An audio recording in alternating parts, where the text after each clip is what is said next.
नमस्ते, नमस्कार, आदाब, सत श्री अकाल।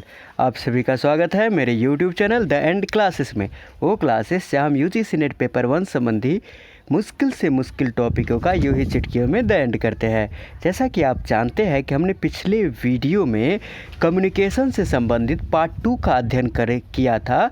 उसी कड़ी में आगे बढ़ते हुए आज हम संप्रेषण का तीसरा पार्ट अध्ययन करेंगे। बहुत ही महत्वपूर्ण वीडियो है, अंत तक देखिएगा। जो लोग चैनल पे पहली बार आए हैं लाल बटन दबा के चैनल सब्सक्राइब करें, साथ ही में बेल आइकन दबाएं ताकि आपको UGC नेट पेपर 1 संबंधी वीडियो एकदम सरल से सरलतम भाषा में तुरंत मिल सके।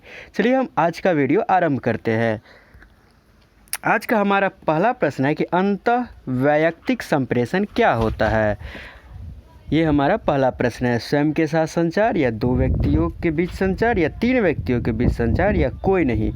तो आपको बताऊं कि अंतःवैयक्तिक संप्रेषण मतलब होता है व्यक्तिगत संचार, यानी कि यह व्यक्तिगत संचार कौशल को इंगित करता है, दर्शाता है। यानी कि हम खुद का जो मूल्यांकन करते हैं, जैसे कि हमारे एग्ज़ाम में अच्छे मार्क्स नहीं आ रहे हैं, या एग्ज़ाम देने से पहले हम जो है सो एग्ज़ाम देने से पहले क्या करते हैं, प्रार्थना करते हैं कि भगवान आज मेरा एग्ज़ाम अच्छे से जाएगा, मैंने खूब मेहनत किया है। या आपने 3 इडियट मूवी देखा था ना, उसमें कैसे वो खुद से अपना मूल्यांकन करते रहता है कि भगवान इस बार फिज़िक्स पास करा दो, नारियल चढ़ाऊँगा और क्या क्या करूँगा, वो आपको याद होगा। तो इसी तरह जो हम खुद का मूल्यांकन करते हैं, प्रार्थना करते हैं, खुद से बातें करते हैं मतलब, तो ये सारी चीज़ें जो होती है वो अंतःवैयक्तिक संप्रेषण के अंतर्गत आते हैं, यानी कि व्यक्तिगत संचार कौशल। ठीक, पारलौकिक अंतर्ध्यान, प्रार्थना, कर्मकांड, ये सब इसमें इसके उदाहरण है। तो अंतःवैयक्तिक संप्रेषण मतलब क्या होता है, स्वयं के साथ संचार, यानी कि विकल्प ए सही जवाब हो जाएगा। अब है मध्यस्थता संप्रेषण किसे कहा जाता है। अवैयक्तिक संप्रेषण को, अंतर्वैयक्तिक संप्रेषण को, समूह संप्रेषण को, या जन संप्रेषण को। तो मध्यस्थता संप्रेषण जो है ना, वो जन संप्रेषण यानी मास कम्युनिकेशन को कहा जाता है। मास कम्युनिकेशन मतलब क्या होता है कि संदेशों को एक साथ कई लोगों के बीच पहुंचाया जाता है। मतलब एक ही बार में कई लोगों के साथ हम संदेशों का जो ट्रांसफ़र करते हैं, आदान प्रदान करते हैं, तो वो जन संचार मास कम्युनिकेशन में आता है। जैसे कि हम समाचार पत्र के माध्यम से, अब न्यूज़पेपर जो छपता है, तो एक हिंदुस्तान, दैनिक जागरण, प्रभात खबर, कोई भी न्यूज़पेपर हो गया, या नवभारत टाइम्स हो गया, कुछ भी, तो इसको एक जगह छपता है, कितने ज़्यादा लोग पढ़ते हैं, तो क्या हो गया, जनसंचार हो गया। कि मतलब एक मास प्राइस से एक बहुत बड़ी जनसंख्या इसका लाभ उठाए, जैसे कि टीवी, रेडियो, सिनेमा, इंटरनेट। तो ये सब होते हैं जनसंचार, मास कम्युनिकेशन। इसी का दूसरा नाम क्या है, मध्यस्थता संचार। ये प्रश्न पहले एग्जाम में पूछ चुका है। अब हमारा अगला प्रश्न है, हम सोशल नेटवर्किंग साइट पर चैटिंग करते हैं, यह संप्रेषण के किस प्रकार में आता है। यानी सोशल नेटवर्किंग साइट पर आप चैटिंग करते हैं, फेसबुक पर, व्हाट्सएप पर किसी से बातें करते हैं, तो किस प्रकार में आता है। और ये अवैयक्तिक संप्रेषण, अंतर्वैयक्तिक संप्रेषण, समूह संप्रेषण, यानी नवदीज। तो ये जो हम किसी से बातचीत करते हैं, तो ये अंतर्वैयक्तिक संप्रेषण में आता है। अवैयक्तिक मतलब खुद से बातें करें, अंतर्व्यक्ति मतलब दो लोग बातें करें, दो व्यक्तियों के बीच जो संप्रेषण हो, two way communication, two ways मतलब दो तरफा संचार जो होता है, वो जो आ जाता है आपका कहा अंतर्वैयक्तिक में। ठीक, टेलीफोन से बातचीत करते हैं, ठीक, ईमेल से बातचीत करेंगे, सोशल नेटवर्किंग साइट पे बातचीत करें, सब इसी के अंतर्गत आता है। तो ये क्या हो जाएगा, अंतर्वैयक्तिक संप्रेषण। अब अगला है, अशाब्दिक संप्रेषण से संबंधित शब्द गुस्ट्रिक्स का क्या मतलब है। अशाब्दिक संप्रेषण से संबंधित गुस्ट्रिक्स, देखिए अशाब्दिक संप्रेषण मतलब क्या होगा, नॉन वर्बल कम्युनिकेशन, यानी कि बिना शब्द का प्रयोग किए हम किसी से बातचीत करने का प्रयास करें, तो उसी से रिलेटेड एक शब्द है गुस्ट्रिक्स। उसका क्या मतलब है। संप्रेषण में पलकों का प्रयोग, देखिए संप्रेषण में हम कभी पलकों का प्रयोग करते हैं ना, पलक झपकते ही वो ओझल हो गए, हम इंतज़ार करते रहे, और आगे मतलब कहने का मतलब ये हुआ, आपको समझाने का प्रयास किया है कि पलकों से जो हम संप्रेषण में पलकों का प्रयोग करते हैं, यानी कि पलक से भी इशारे किए जा सकते हैं, बातें की जा सकती है, तो शब्द का उपयोग तो यहाँ नहीं हो रहा है। तो ये क्या होता है, संप्रेषण में पलकों का जो प्रयोग होता है वो होता है ओकुलिसिस, ओकुलिसिक्स। ठीक, और संप्रेषण में स्पर्श का प्रयोग करते हैं, मतलब किसी को ऐसे मतलब कि हम जा रहे हैं, हमको कहीं जाना है और हमको साथ में अपने भाई या बहन को भी ले जाना है, तो हम क्या करते हैं, उधर से दूर से तैयार करते, उस घर से तैयार होते हुए आते हैं और सामने वाले जहाँ से रोड वाला घर है उसमें मान लीजिए भाई या बहन रहता है या रहती है, तो हम क्या करते हैं कि उधर से आते एकदम तैयार होकर निकलते हैं टाई लगा के, और जब ये वो उसको जिसको साथ ले जाना रहता है उसको जो है ऐसे सीधे पीछे से ऐसे टच कर देते हैं, ऐसे ज़ोर से ऐसे टच करते हम निकल जाते हैं, यानी कि भाई तुमको भी चलना है, जल्दी जल्दी तैयार हो जाओ। तो इस टाइप से मतलब कि शब्द का प्रयोग नहीं किए लेकिन स्पर्श से ही पता चल गया उसको, तो ये शाब्दिक संप्रेषण जो ये होता है अशाब्दिक संप्रेषण। तो ये जो होता है संप्रेषण में स्पर्शों का प्रयोग ये होता है हैप्टिक्स, और संप्रेषण में जो टेस्ट का प्रयोग होता है ये होता है गुस्ट्रिक्स। इसको इंग्लिश में ये लिखते हैं GUSTORICS। अब है अगला प्रश्न, जब किसी मीडिया में जीवंत प्रसारण हो और सब दर्शकों को एक खास समय पर एकत्रित होना पड़े तो यह मीडिया कहलाती है। ठीक, तो देखिए मतलब कि क्या कह रहा है कि लाइव प्रसारण हो और लाइव प्रसारण में क्या होगा, मतलब कि लाइव प्रसारण जब होता है तो वो कहलाता है तुल्यकालिक मीडिया। क्या कहलाता है? तुल्यकालिक मीडिया। और आपको इसके डिटेल में बताऊं, यानी कि क्या हो गया कि हमको लाइव टीवी चल रही है या लाइव क्रिकेट मैच का मतलब प्रसारण हो रहा है, ठीक, या लाइव फुटबॉल मैच का प्रसारण हो रहा है, तो वहाँ पर हम सब लोगों को क्या होना पड़ता है, एकत्रित होना पड़ता है, इकट्ठा होना पड़ता है। तो पहले नहीं देखते थे शक्तिमान देखने के लिए, बहुत पहले शक्तिमान के लिए, और फिर जो है सो उसके साथ साथ टीवी देखने के लिए, रामायण महाभारत देखने के लोगों की जो भीड़ जुटा करती थी फिल्म देखने के लिए, तो सबको मतलब कि एक लाइव प्रसारण में क्या होता है, सबको एक समय एकत्रित होना पड़ता है, ये तुल्यकालिक मीडिया कहलाता है। ठीक, और जिसमें कि हमको लाइव प्रसारण नहीं होता है, पहले से रिकॉर्डेड होता है, कैसेट्स हो गया या कुछ भी हो गया, तो वहाँ पर कभी भी देख सकते हैं, तो वो क्या होता है, अतुल्यकालिक मीडिया। ठीक, तो ये प्रश्न पूछता है, इसलिए इसका सीधा तुल्यकालिक अतुल्यकालिक दोनों याद रखिएगा, ये बराबर पूछता है प्रश्न।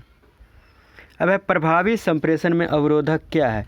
प्रभावी संप्रेषण तो जानते हैं कि प्रभावी संप्रेषण क्या होता है कि इफेक्टिव कम्युनिकेशन, जिसमें फीडबैक भी शामिल हो, यानी हमारे संप्रेषण का पूरा सही प्रभाव पड़े, जिस उद्देश्य से संप्रेषण किया जा रहा है वो उद्देश्य पूरा हो, तो वो क्या हो जाएगा, प्रभावी संप्रेषण होगा। फीडबैक में भी हमको पॉजिटिव सब कुछ मिल रहा है, यानी कि जो संदेश भेजे थे वो पूरा हो चुका है। तो प्रभावी संप्रेषण में बैरियर का काम क्या कर सकता है, ये पूछ रहा है। तो हम बी विकल्प से स्टार्ट करेंगे कि संवाद, सारांश और समीक्षा। सारांश देंगे, समीक्षा करेंगे। देखिए सारांश किसी चीज़ का देंगे, संक्षिप्त में कुछ बताएंगे तो हो सकता है उसका अर्थ बदल जाए, तो ये तो कभी नहीं हो सकता। ये मतलब कि ये प्रभावी देखिए इसमें क्या हो गया कि ये बोल रहा है नीति, ये इसलिए नहीं होगा कि सारांश जो है सो करना ठीक है, लेकिन इसमें जो है सो समीक्षा की भी बात की गई है, समीक्षा करना, तो समीक्षा जो फिर करेगा तो ये तो मतलब कि प्रभावी संप्रेषण ही हो जाएगा समीक्षा करने के बाद। फिर सी में बोल रहा है सरल शब्दों का प्रयोग, तो सरल शब्दों का प्रयोग, शांत प्रतिक्रिया, ये सब भी अपनाएगा, यानी कि हम संप्रेषण में सिंपल वर्ड्स का यूज करते हैं, तो ये तो प्रभावी संप्रेषण के लिए और लाभदायक ही होगा। ठीक, और डी विकल्प है वैयक्तिक कथन, नज़र मिलाना और सरल वर्णन। नज़र मिला के बात करेंगे, सामान्य भाषा में वर्णन करेंगे, तो इस सब से भी क्या होगा, संप्रेषण और प्रभावी ही बनेगा, क्योंकि हम अपने शब्दों को, जो हमारे संप्रेषण के लिए जो चीज़ मिला है उसको हम आसानी से समझा पाएंगे।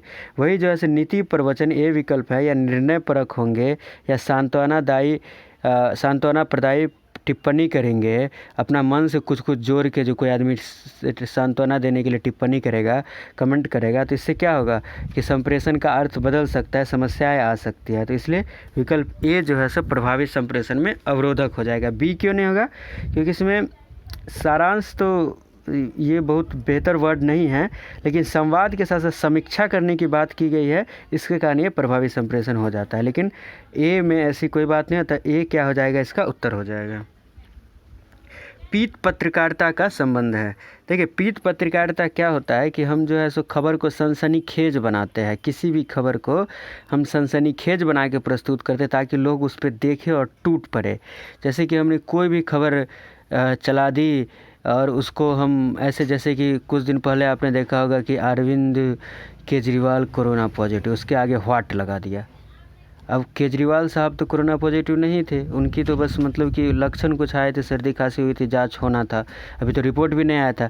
लेकिन आपने देखा होगा कि यूट्यूब वाले, बहुत सारे यूट्यूब वाले उनके आगे में व्हाट लगा दिए थे। तो ये क्या हो गई, पीठ पत्रकारिता हो गई, मतलब सनसनीखेज खबर बनाना, ऐसी खबरें बनाना जिससे कि आदमी एक बार में आकर्षित हो जाए और उसको पक्का ओपन करे। इस तरह से पेश करना, लोगों में भ्रम की स्थिति पैदा करके अपने चीज़ को, अपने समाचार को बेचना। तो ये है कि विकल्प बी जो है कि पाठकों का आकर्षित करने के लिए सनसनीखेज समाचार, तो यही इसका उत्तर हो जाएगा। यही पीठ पत्रकारिता कहलाती है, जो आजकल बड़े चलन में है, लेकिन यह बहुत ही घाटेदार और नुकसानदेह भी है आम लोगों के लिए। शिक्षक का संप्रेषण प्रभावी हो, इसके लिए आवश्यक है। शिक्षक का संप्रेषण मतलब शिक्षक और छात्र के बीच जो कम्युनिकेशन होता है, या फिर शिक्षक का संप्रेषण प्रभावी होने के लिए बोल रहा है क्या आवश्यक है। शिक्षक अपने विषय का मास्टर है, ठीक है। शिक्षक उत्तर शिक्षण सामग्री तैयार करे, ठीक है। शिक्षक पूर्व परीक्षा में पूछे गए प्रश्नों पर विचार करे, ठीक है, ये भी ठीक है। लेकिन हमको सबसे बेहतर विकल्प उत्तर चुनना रहता है, तो शिक्षक वहाँ से प्रारंभ करे जहाँ तक छात्र जानते हैं। अब बताइए सबसे बेहतर विकल्प इसमें क्या हो गया।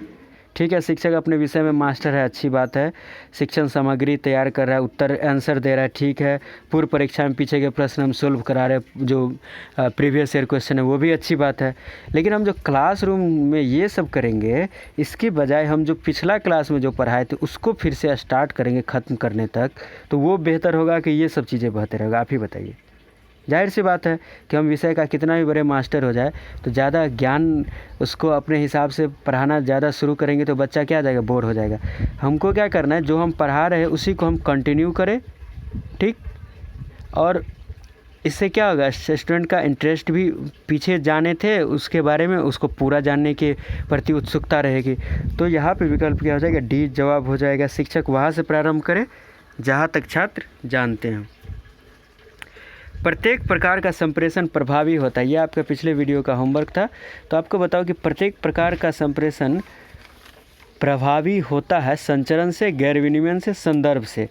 तो आपको बताओ कॉन्टेक्स्ट से या अभिग्रहण से। तो संप्रेषण हमेशा किससे प्रभावी होता है, संदर्भ से। दुनिया में जो भी संप्रेषण होता है वो किसी न किसी संदर्भ उसका होता ही है, तो यहाँ होता ही है, तो इसका संदर्भ उत्तर यहाँ पर हो जाएगा। ये आपका होमवर्क भी था। और अगला प्रश्न है कि शिक्षा के प्रति समर्पित भारत का प्रथम चैनल है, ये आपका होमवर्क है। 40 नंबर का प्रश्न का उत्तर आपको जो भी लगता है ABCD वो आप विकल्प में लिखे कि शिक्षा दर्शन या प्रतिभा सलाम, ज्ञान दर्शन या ज्ञानवाणी। देखिए ज्ञान दर्शन ज्ञानवाणी में लोग फंसते हैं कि शिक्षा दर्शन में। तो शिक्षा के प्रति समर्पित पहला चैनल, ये आसान प्रश्न है लेकिन ये बार बार पूछ देता है, पिछले साल भी पूछ दिया था और उससे पहले भी कई बार पूछ चुका है। तो इसलिए हमने ये सवाल किया है। आप इसका जो आपको सही जवाब लगता है ABCD वो कमेंट बॉक्स में लिखे। फिर मिलते हैं हम इसी वीडियो के आपको अगले कड़ी में, जिसमें कि हम आपको कम्युनिकेशन को समाप्त करेंगे और कई सारे वीडियो को, मतलब कि 5, 6, 7, 8 वीडियो में जितने में कि आपका पूरा कॉन्सेप्ट क्लियर हो जाए। बाकी पेपर 1 के अन्य टॉपिक पर वीडियो देखने के लिए आप हमारे चैनल के प्लेलिस्ट में जाए और वहाँ से जाके उसका लाभ ले। एकदम सरल भाषा में, सरल से सरलतम भाषा में वीडियो है। आपको एक भी समस्या नहीं आएगी उसको देखने में और समझने में। पेपर 1 एकदम आसान हो जाएगा। घरों में रहे, सुरक्षित रहे, खूब पढ़ाई करें और खूब आगे बढ़े। मिलते हैं अगले वीडियो में। धन्यवाद।